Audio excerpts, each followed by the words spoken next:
और आज बात रतन टाटा की।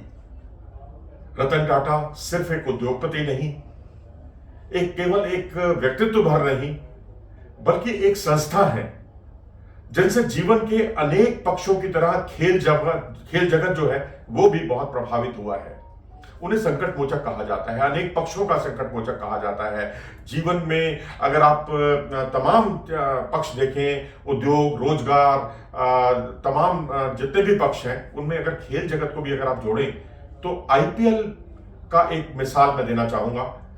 आईपीएल का जो टाइटल स्पॉन्सर था वो था वीवो। एक समय वीवो हट गया, जो कि मैन्युफैक्चरिंग कंपनी थी, एक मोबाइल बनाने वाली चीनी कंपनी।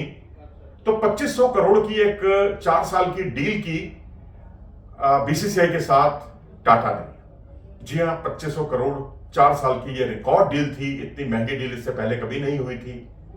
इतना ही नहीं, उस वक्त आईपीएल का जलवा हुआ करता था, लेकिन डब्ल्यूपीएल, महिलाओं का जो आईपीएल जिसे कहते हैं मोटे तौर पर, उसे कोई नहीं पूछता था। उसको एक आईपीएल के साथ निपटारे के लिए आयोजित कर दिया जाता था।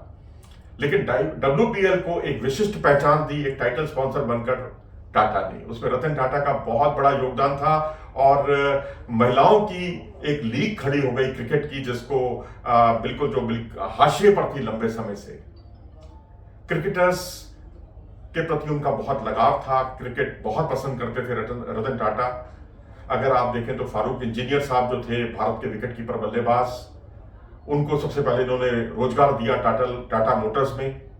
उसके बाद संजय मांजरेकर से पहले मोहिंदर अमरनाथ, वो इनके समूह के साथ जुड़े।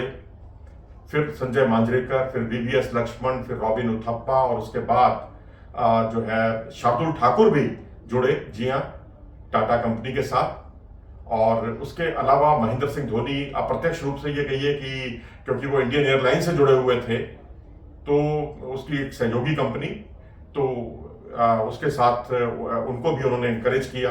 सौरभ गांगुली को एनकरेज किया काफी उन्होंने, क्योंकि सौरभ गांगुली टाटा स्टील्स के साथ जुड़े हुए थे।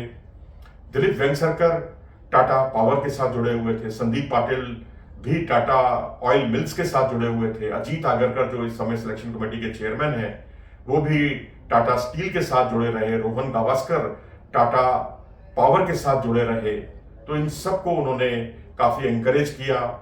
और इसके अलावा एयर इंडिया या एयर इंडियन एयरलाइंस को देखें तो वो भी इसमें टाटा ने बहुत उनको सहयोग किया, चाहे वो झूलन गोस्वामी हो, भारतीय महिला क्रिकेट टीम की तेज गेंदबाज रही लंबे समय तक, अब कोच हैं, और आरपी सिंह, सुरेश रैना, मोहम्मद कैफ, निखिल चोपड़ा, इरफान पठान, दिनेश मोंगिया, बहुत से ऐसे नाम हैं। अगर आप क्रिकेट ही नहीं, क्रिकेट के अलावा अगर अन्य खेलों को भी देखेंगे तो इनके पूरे परिवार की बहुत दिलचस्पी रही है खेलों में। चाहे वो जमशेद जी टाटा हो, चाहे सुहाग जी टाटा हो। 1952 का हेलसिंकी ओलंपिक खेल, जहां खाशाबा जादव साहब ने पदक जीता था भारत के लिए, वहां लेविनो पिंटो, जो कि 100 मीटर और 200 मीटर की रेस में उन्होंने भाग लिया था, उसमें वो सेमीफाइनल तक पहुंचे थे। उन्होंने स्पॉन्सर किया। मर्सी कुट्टन 1988 के सोल ओलंपिक खेलों में भारत की एथलीट, जिन्होंने 400 और 4 गुना 400 मीटर रिले रेस में भाग लिया, जो 1982 के एशियाई खेलों की सिल्वर मेडलिस्ट थी। इसके अलावा चार्ल्स बोरोमेयो 1984 के ओलंपिक खेलों में उन्होंने शिरकत की थी, और 1982 के एशियाई खेलों में इनका भी स्वर्ण पदक था 800 मीटर की रेस में। उसके अलावा आप टीसी जोहानन, जो कि लंबी कूद के फनकार माने जाते हैं, इनका बेटा भी बाद में भारतीय क्रिकेट टीम से खेला, लेकिन ये लॉन्ग जंप में 1976 के मॉन्ट्रियल ओलंपिक में इन्होंने शिरकत की।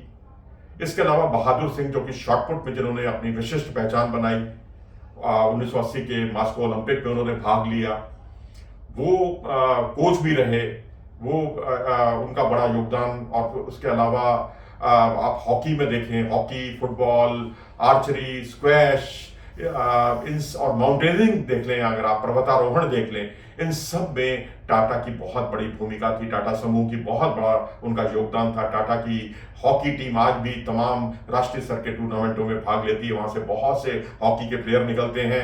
टाटा फुटबॉल एकेडमी को देखें जमशेदपुर, वहां से एक टैलेंट हंट जो है उससे खोज की जाती है और काफी प्लेयर वहां से निकलते हैं। आर्चरी में देखें तो टाटा आर्चरी एकेडमी जो है उसका एक बहुत बड़ा अपने आप में योगदान रहा, जहां संजीव सिंह ओलंपियन जो है, पूर्व ओलंपियन, ये इसको चलाते रहे लंबे समय तक। स्क्वैश की बात करें तो सौरभ घोषाल एक जो स्क्वैश के पर्याय बन गए हैं, वो टाटा का ही उनका योगदान था। उनके योगदान के बिना सौरभ घोषाल या स्क्वैश की आप कल्पना नहीं कर सकते। माउंटेनिंग में देखें तो टाटा स्टील एडवेंचरस क्लब जो है उसमें उसे चलाने वाली जो महिला थी, जो वो थी बचेंद्री पाल, जो कि 1984 में पहली भारतीय महिला बनी थी जो एवरेस्ट पर गई थी।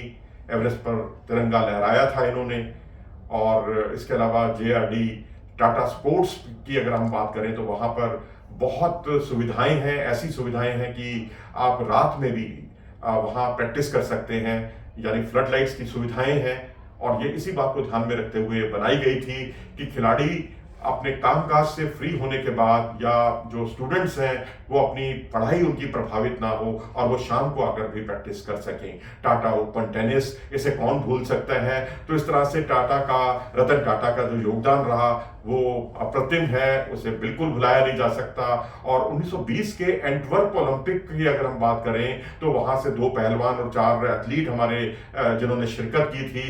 कोई तब IOA नहीं बना था, तब कोई ऐसा संगठन नहीं था जो उनको भेज सके। तब टाटा समूह आगे आया था, उसने स्पॉन्सर किया था 1920 के एंटवर्प ओलंपिक में भारतीय दल को। तो उसके बाद से भारत की कहानी शुरू हुई ओलंपिक खेलों में भाग लेने की। तो ये है, रतन टाटा साहब बहुत ज्यादा आएंगे और खेल जगत उन्हें बहुत मिस करेगा।